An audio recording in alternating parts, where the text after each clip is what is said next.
Then after the orientation, saka lang kayo pwedeng mag-unmute kung meron kayong mga questions. Okay po.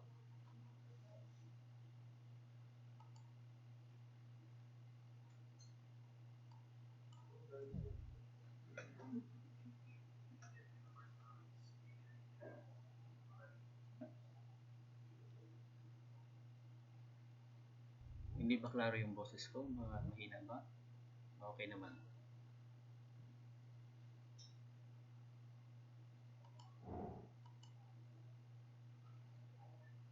Okay. Magsabi kung hindi masyadong naririnig. Kung nagsasalita ako dito, hindi nyo na pala naiintindihan.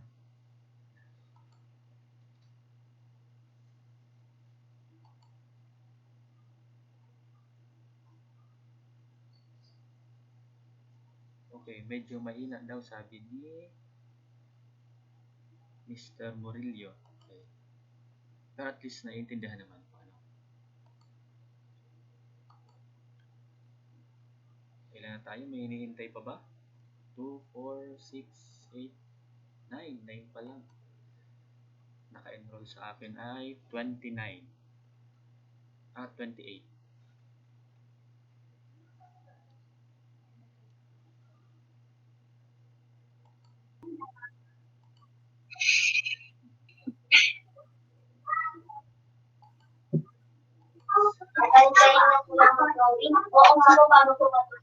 Sino yung naka-open yung mic? Paki-mute ko. Hindi naintindihan. Ang ingay. Yan, thank you.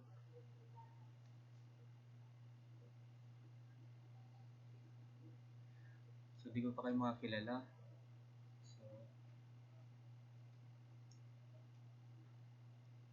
So, ang mangyayari, mag-ano na lang kayo sa akin ng kung sino yung mga nakapag-access ngayon.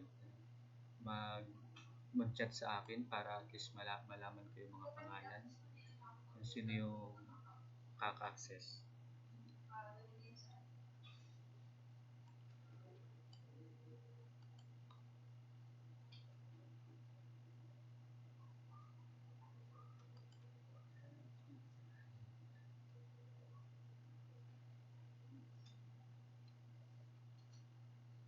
Okay, in 2 minutes. Start na tayo in 2 minutes. Madali lang ito. At least, meron na kayong guide kung paano yung magiging ganap natin sa klase. Kasi karamihan sa inyo ay online class. Meron lang 3-4 na modular. So, dito tayong magkikita lagi. So, paano ba yun? Yes po, ano na lang ako sa messenger. Pa-message na lang ako, pa-PM na lang ako sa messenger kung kayo ay mga naka-attend. 2, 4, 6, 9 pa lang. 9 pa lang kayo. Ano kaya yung iba?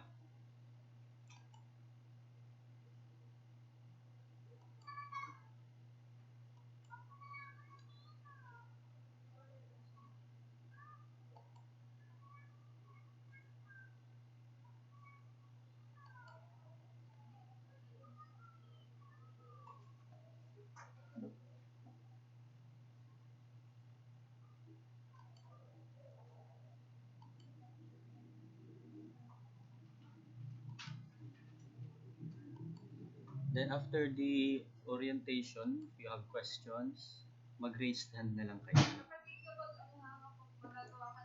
Yes, raise your hand. I-click na lang po tabi yung raise your hand if you have questions. At least para ma-entertain. At least ma-clarify pa kung mayroon pang medyo malabo.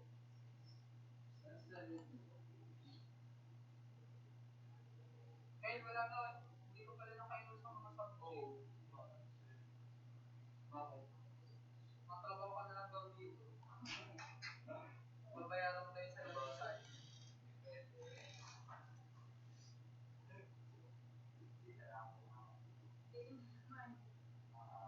Sino yung nag-leave?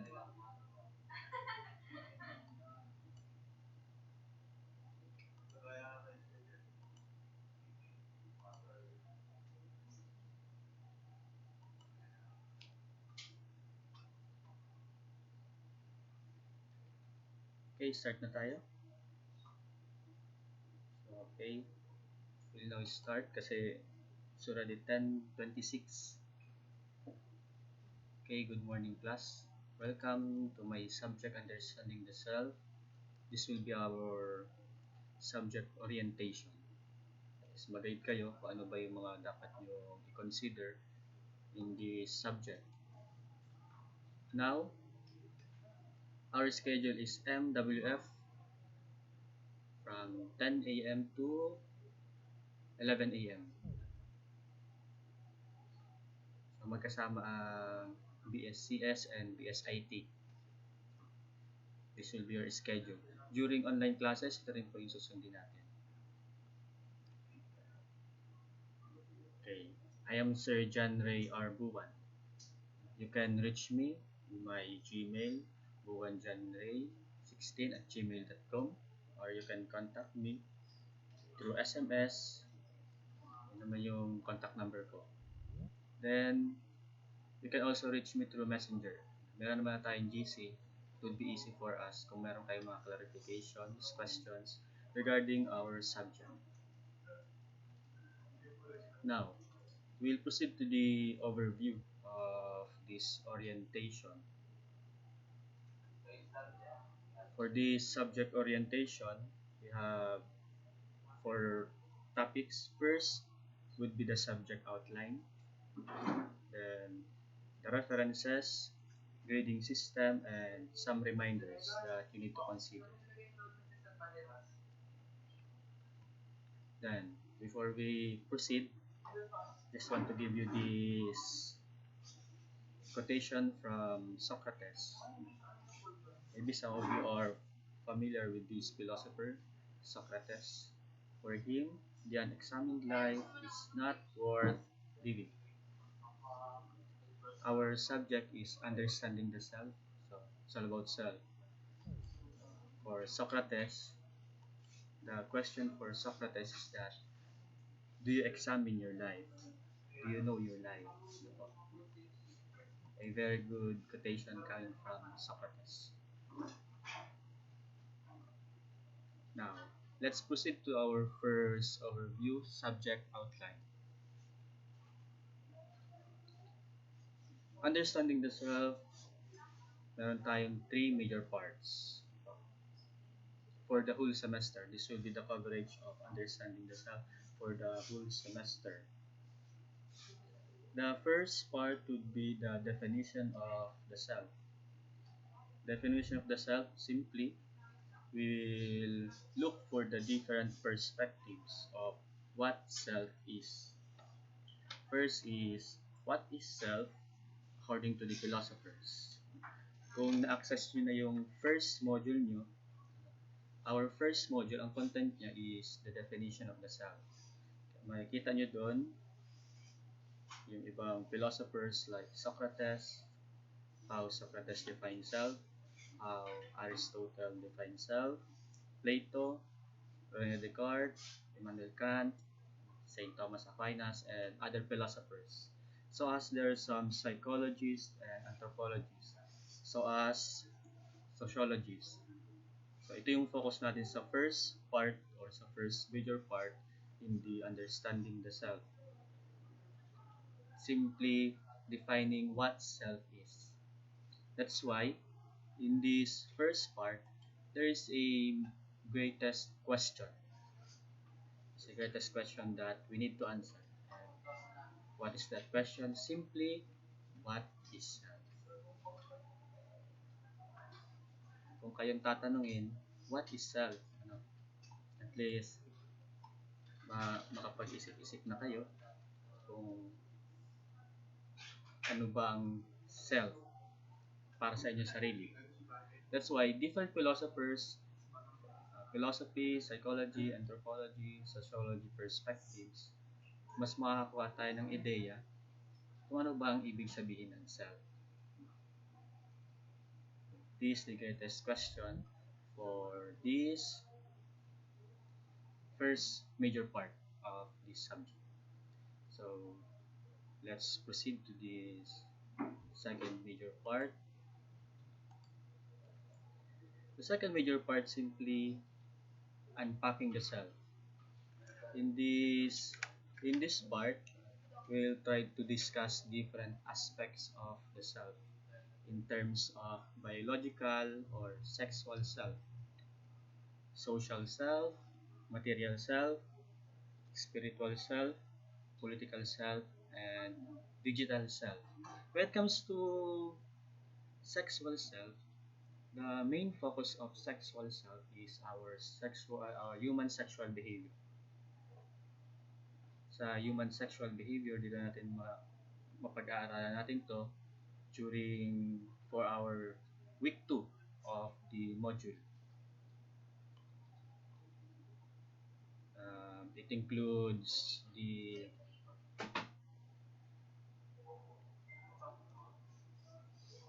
different types of behavior of a person when it comes to sexuality, gender sensitivity, and others.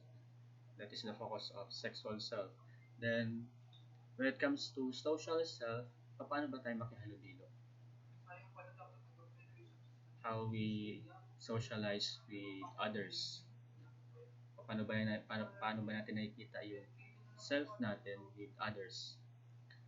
When it comes to material self simply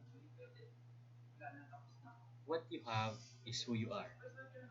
There's a beautiful quotation that we are what we have. Minsan na-describe natin yung isang tao sa kung anong meron siya. Po. Kaya minsan merong ibang tao na makikita natin. Wala nung elementary tayo, for example, elementary. Paano mo masabing rich kid ang kaklase mo? Isa din pag di gulong ang bag. So pamamagitan pa lang ng mga material self, sa mga material things na meron yung isang tao, we can easily describe a person. Now, the question is that, how is your material self? Ano ba yung connection ng mga material things sa sarili mo? That is the focus of this material self. When it comes to the fourth aspect, spiritual self, dito na papasok yung religious beliefs and practices natin. Paano ba naapektuhan yung sarili mo, yung self mo, ng mga religious beliefs and practices na ino-observe natin. We'll discuss here different religious what's this religions. For example, Buddhism, Taoism, Confucianism, Christianity, and other religions. Paano ba ito naapektuhan yung spiritual self natin? Then when it comes to the next political self, the political self is who we are as a Filipino. Yung Filipino aspect natin. Ano ba tayo? Imbitahan natin sa ibang countries, kilala ang Filipino bilang hospitable. That is one of the characteristics of Filipinos. That is the main focus of political. Then the last part simply digital self. Pagdating sa digital self, dito na mapasok yung epekto ng social media sa atin. Kung ikaw ay ng hapon,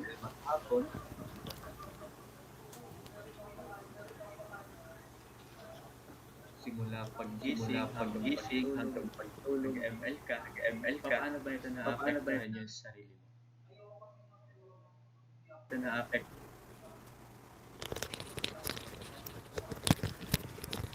That is the main focus of digital self.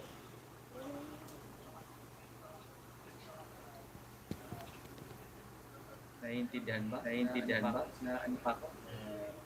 Malinaw pa naman Malinaw pa yung naman boses, yung hindi boses, echo. hindi echo. Paki-off yung Paki-off yung mic. mic. Merong isang Meron naka-open ang ano, para hindi tayo nag-echo. Paki-mute po tabi ang mic. Okay, shall we proceed? This is the focus of second major part of understanding the self. At least magkaroon na kayo ng ideya, ano ba yung mga susunod nating topics. Pwede nyo i-search sa internet, ano ba ang ibig sabihin ng sexual self, social, material, spiritual, political, and digital. From the words itself, madali mo nating maintindihan. Meron silang different focus, those different aspects of the self. Then we proceed to the third part of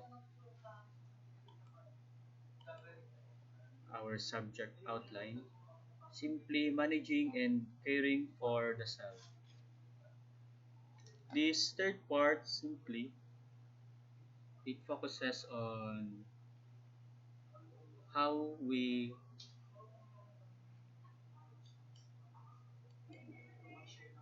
handle stress, how we manage ourselves, and how to be a better person and a better learner. That is the main focus of the last part of understanding the self. How we develop self-help plans. Kasi meron tayong may mga ibang tao na hindi makapag-decide sarili. Napaka-dependent sa ibang tao.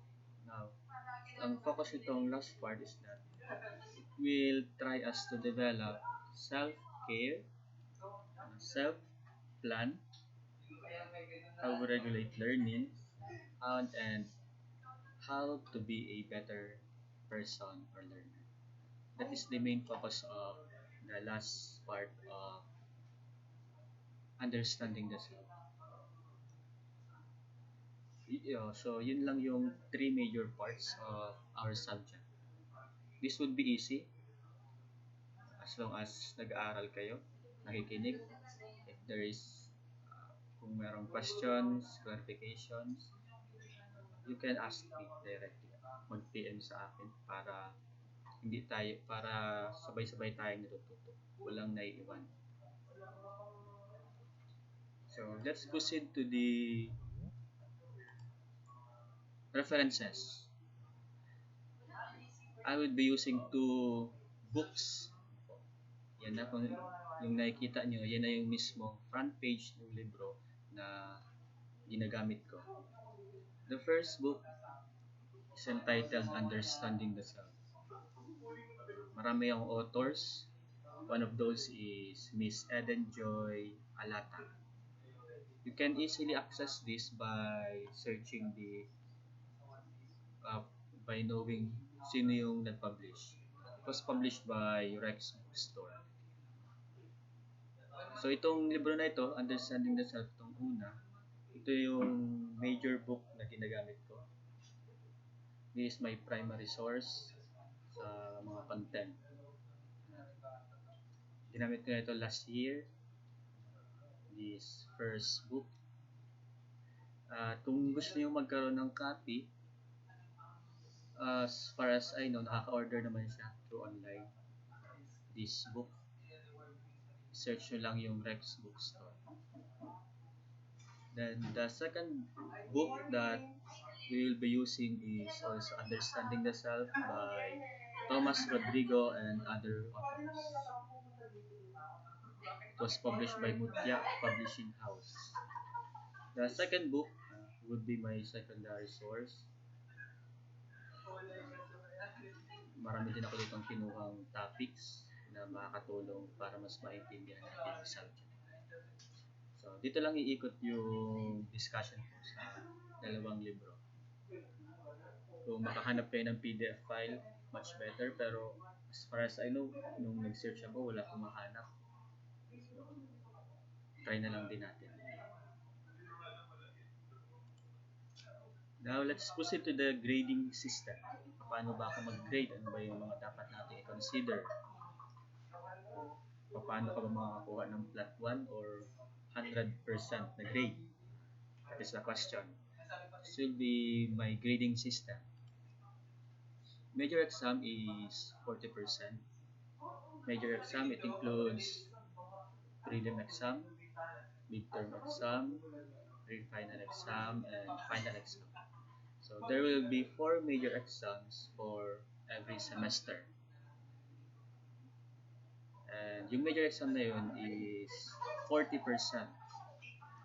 Kaya kung sabihin natin sa prelim, out of 50, naka 50 ka, you can easily get this 40% of the grading system in a major exam. So, dapat i-consider natin yan. And the remaining 60% would be the class standing. Class standing would be 60%. However, class standing, divided pa siya sa major exam 40%, class standing 60%, total of 100%. But for you to get the 60% of class standing, you need to consider the following. Recitation would be 25%. Sa recitation, during our online classes, pwede kayong mag-raise ng hand. Through raising your hand, meron kayong mga gustong isagot, or simply participation sa klase natin pag magkakaroon tayo ng online classes. That would be 25%. Dito natin magagamit yung mga mic natin. Dapat hindi lang yung nakamute during our online classes. Try to express your ideas. Try to share your opinions. That is 25% recitation. Next, activity quizzes would be 30%. Mag-i-inform naman ako pag magkakaroon tayo ng quiz and those activities na kailangan niyong ipasa. For example, yung first module na na-upload ko na. Nakikita niyo doon, there are different activities. Preliminary tests, those learning assessments. Kailangan niyo sagutan yun, then pass it to me. Pag hindi niyo napasa yun, maapektuhan yung activity and quizzes niyo na 30%. Kung late kayo magpasa, maapektuhan yung activity and quizzes niyo na 30%. Okay po. That's why always consider the due date of every activity. And mag-review sa quizzes it will be easy. We will try our best. The next, project assignment. In the subject understanding the self, expect different projects about self. Makikita niyo naman na yun sa incoming modules kung ano yung mga projects na dapat niyo i-consider. Then, so as assignments, that is 35%. Now, attendance is 10%. During our online classes, syempre, since online yung pinili nyo, kung hindi kayo makapag-access sa online classes natin, absent kayo. Unless you have valid reason. Ano ba yung mga valid reason? Biglang nag-brown out. Nag-brown out bigla sa lugar nyo. Ang mahirap naman sa bahay nyo lang biglang nag-brown out. Ibang usapan naman yun. And other reasons. Nating mabagal ang internet. So, paano nyo ba ako ma-reach out in that case? So, message me directly sa messenger, o kaya kung wala ka kayong signal, i-text nyo ako. Maka-attach mo na yung number ko sa first slide. May nagtanong, inutusan sir, valid ba yun? So sa inutusan, syempre bago tayo kakandak ng online class, siguro naman, paki-inform yung paki-inform yung parents or guardians na magkakaroon tayo ng online class. Mas maganda sana kung hindi tayo madidistract. Sayang naman kasi kung mag-attend ka ng online class, tapos meron kang mga maminimis na discussions. Siguro naman hindi tayo utosan, wag na para sa tayo dumating sa punto na ganun. And there's a valid reasons as long as mabigay nyo sa akin. Kung valid naman talaga, pwede. Hindi naman ako maigpit sa attendance pagdating sa online class. Maigpit ako sa attendance pagdating sa face-to-face. But in this case, online class tayo, hindi talaga natin maiiwas yung different problems, technicalities. That's why pakikontak ako directly. Then, kung magkakandak tayo ng online class ahead of time, then may schedule ka o sabihin natin hindi ka makaka-attend for some reasons, paki-inform po ako agad ahead of time. Sabihin natin sa Wednesday meron tayo online class, then nagkaroon ka ng problema o meron kang dapat asikasuhin, inform me ahead of time para malaman ko na agad. Kung wala sanang pandemya, face-to-face sana tayo, sir. Kung kami tatanong ngayon, mas maganda ang face-to-face. But in this case, we have no choice but to follow the regulations. So all in all, when it comes to class standing, for you to get the 60%, kailangan nyo i-consider itong apat na ito. 25% of recitation, activity quizzes with 30%, project assignment 35%, attendance 10%, in a total of 100%. Klaro naman po wala namang mahirap as long as nagko-comply tayo sa activities, sa project, sa assignment. Madali na lang. Recitation, again, I encourage you to express your ideas. Then, during online class, kindly i-open po natin yung yung camera. Gusto ko kayo, dapat nakikita ko kayo. Baka naka-access kayo sa akin, then naka-off yung camera, wala naman kayo. That would reflect to your attendance. Much better nakikita ko kayo, kindly open your camera pag nagkaroon sa online classes. Okay? Klaro naman, this will be our grading system. Kung gusto mo makakuha ng flat 1, then try your best. Di naman ako maigpit, di naman ako madamot sa grades, as long as deserve mo yung grade na yun. Okay? Let's proceed. Okay, there are some reminders you need to consider when it comes to my subject. First, submit all the activities, assignments, and projects on time. Failure of submission would be considered as absent for the week. This first reminder, applicable po siya sa mga modular. Sa modular kasi, weekly yung bigay namin ng module sa kanila. Then, sabihin natin ang schedule ng pagbigay ng module ay Friday. Sasagutan nila yon, then next Friday, kailangan nilang ipasa sa amin or depende sa din nyo kung kailan ipapasa.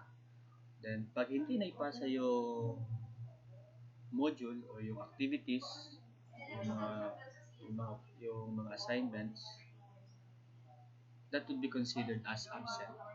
But in our case, dun sa mga mag-online class, kasi marami naman sa inyo ang online class, pag hindi kayo naka-access sa online class natin, sa virtual class natin, that will be considered as absent. Okay po. So, mali mo naman yun. Para lang din yung face-to-face. Pag wala kayo sa classroom, absent kayo. Then again, just want to remind you, pa-open yung mga camera niyo during our online class. sayang naman kung ako lang yung nakikita nyo. Baka maumay kayo sa akin. Please makita natin yung isa't isa. Second reminder, for online classes, we will follow the given schedule of day and time. Okay, our schedule will be MWF 10 to 11 a.m. Doon ako magkakandak ng online classes. But magsiset ako ng schedule kung kailan.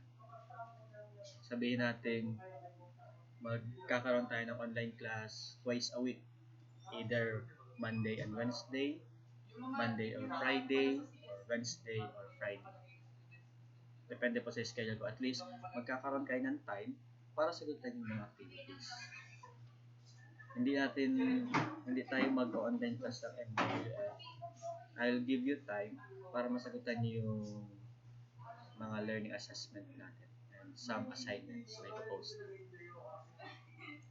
Now, for modular, printed, and digitalized modality, so yun na yung mga mag-receive ng printed materials and soft copy, submit all the activities on the given schedule. Yun na nga po yung paliwanag ko kanina sa reminder number 1. Pag hindi na-submit yung mga activities, you will be considered as absent for that week. Klaro naman. Next, announcements will be posted in the LMS and in the group chat. So that's why please always check your account. Ayun na naman po. So nakikita nyo naman, na-access nyo naman yung LMS natin. Nakikita nyo dun yung announcement ko. That's why most of you message me directly sa messenger kasi yung instruction ko sa announcement. Kaya nagkaroon tayo ng GC.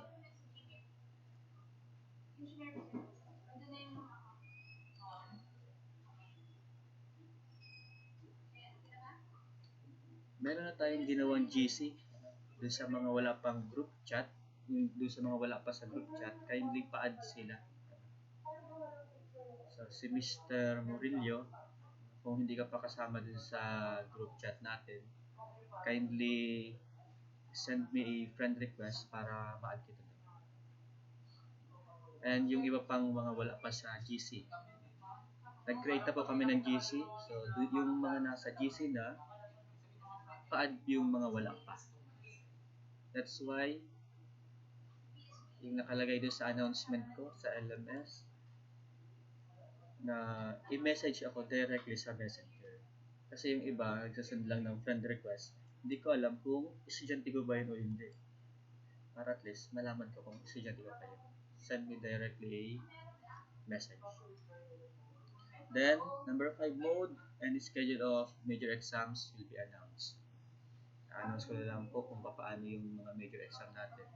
So, on September, sabihin ko lang sa inyo kung ano ba yung prelim exam natin. Para mapaghandaan nyo pa. Now, for questions, clarifications about the lesson, you may contact me through SMS, Messenger, or email. You can reach me directly. As long as available ako, masasagot ko yung mga tanong niyo. Pero pagdating sa question, clarifications, kindly use our time, 10 to 11 MWF. Sabihin natin, wala tayong online class ng Wednesday. Pag may mga tanong kayo, clarifications kayo, gamitin niyo yung oras ko para ma-message ako. Kasi yun yung oras ko sa inyo para sumagot sa mga tanong, sa mga clarifications.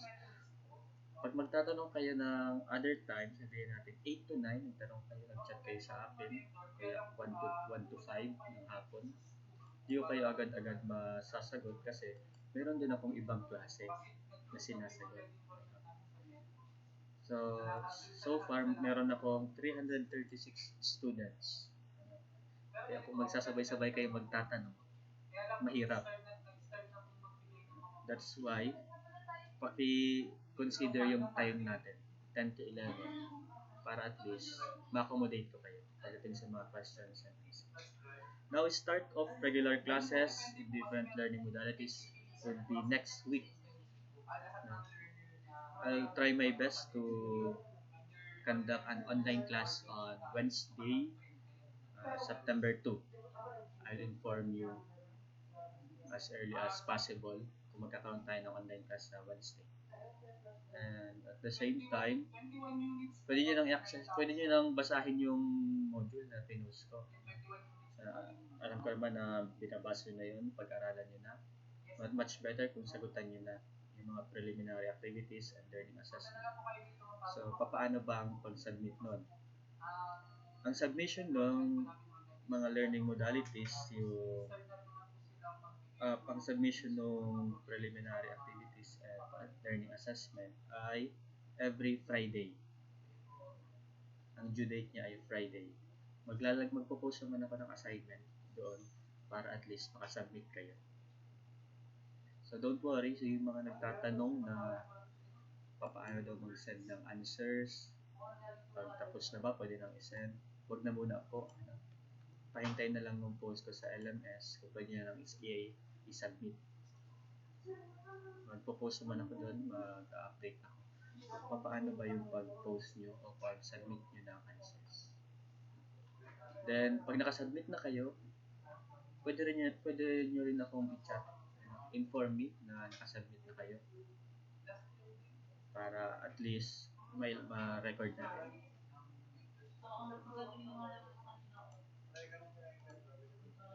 That would be all for our orientation. So, hopefully, malinaw sa inyo ang orientation natin. At least meron na kayong idea about my subject. Now, I am open for questions. If you have questions, clarifications, pwede natin tanong. Kung wala naman tanong, kung malinaw naman, magsabi din kung malinaw. Klaro po ba sa atin lahat?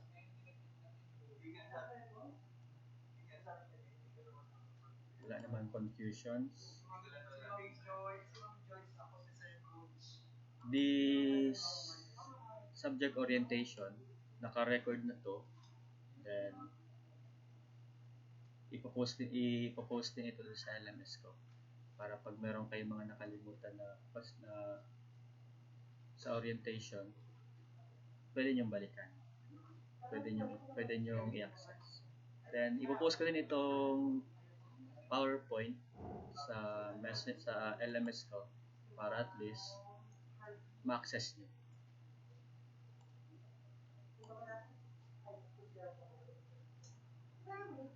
Any questions?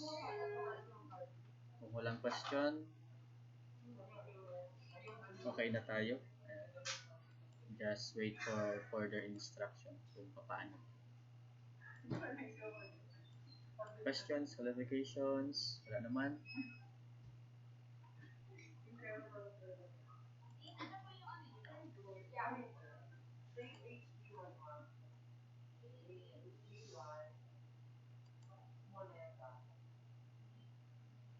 Kung wala ng questions, thank you for your time.